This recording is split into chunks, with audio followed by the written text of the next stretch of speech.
मित्रांनो, राज्यातील खरीप 2024 मधील पीक विम्याचे वाटप सुरू आहे। त्यामध्ये विदर्भातील 9 जिल्ह्यांचा समावेश आहे। यामध्ये 9 जिल्ह्यातील शेतकऱ्यांना 489 कोटी रुपयांची भरपाई मिळणार आहे। तर यामध्ये बुलढाणा जिल्ह्यातील शेतकऱ्यांना सर्वाधिक भरपाई मंजूर झालेली आहे। तर यामध्ये भंडारा जिल्ह्यातील शेतकऱ्यांना सर्वात कमी भरपाई मिळणार आहे। राज्यातील शेतकऱ्यांना वेगवेगळ्या ट्रिगर अंतर्गत 2308 कोटी रुपयांचा पीक विमा मंजूर झालेला आहे। वेगवेगळ्या जिल्ह्यांमध्ये स्थानिक नैसर्गिक आपत्ती, काढणी पश्चात नुकसान आणि पीक कापणी प्रयोगावर आधारित नुकसान भरपाई आहे। विदर्भातील 9 जिल्ह्यांसाठी एकूण भरपाई 489 कोटी 61 लाख रुपये मंजूर झालेली आहे। तर यामध्ये चंद्रपूर आणि गोंदिया जिल्ह्यातील शेतकऱ्यांसाठी भरपाई निश्चित झालेली नाही।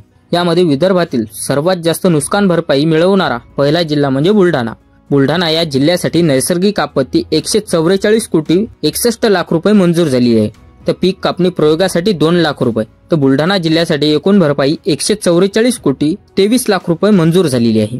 यामध्ये विदर्भाचा प्रशासकीय विभाग म्हटलं की अमरावती या जिल्ह्यासाठी स्थानिक नैसर्गिक आपत्ती 50 कोटी 9 लाख रुपये, तर काढणी पश्चात भरपाई 10 कोटी 51 लाख रुपये मंजूर झालेली आहे। या अमरावतीसाठी पीक कापणी प्रयोगासाठी 19 लाख, तर याच्या अमरावतीसाठी एकूण भरपाई मिळालेली आहे 60 कोटी 80 लाख रुपये।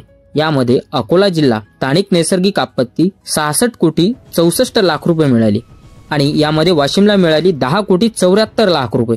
यवतमाळ या जिल्ह्यासाठी स्थानिक नैसर्गिक आपत्ती 6 कोटी 86 लाख, तर काढणी भरपाई 22 कोटी 95 लाख। यवतमाळसाठी एकूण भरपाई 29 कोटी 81 लाख मिळालेली आहे।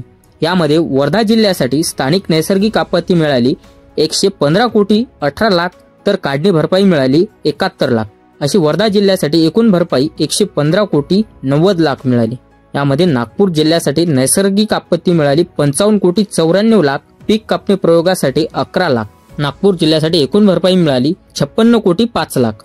यामध्ये भंडारा जिल्ह्यात नैसर्गिक आपत्ती 4 लाख मंजूर झाली, तर गडचिरोली या जिल्ह्यासाठी स्थानिक नैसर्गिक आपत्ती 2 कोटी 98 लाख, तर काढणी भरपाई 2 कोटी 40 लाख, एकूण भरपाई 5 कोटी 38 लाख। मित्रांनो, ही रक्कम पात्र शेतकऱ्यांसाठी मंजूर झालेली आहे। विविध जिल्ह्यांतर्गत ही रक्कम शेतकऱ्यांना मिळणार आहे। आपण विदर्भासाठी मंजूर झालेल्या पीक विमा नुकसान भरपाईचे पैसे कोणत्या जिल्ह्यांतर्गत किती मिळणार आहेत आपण बघितलं आहे।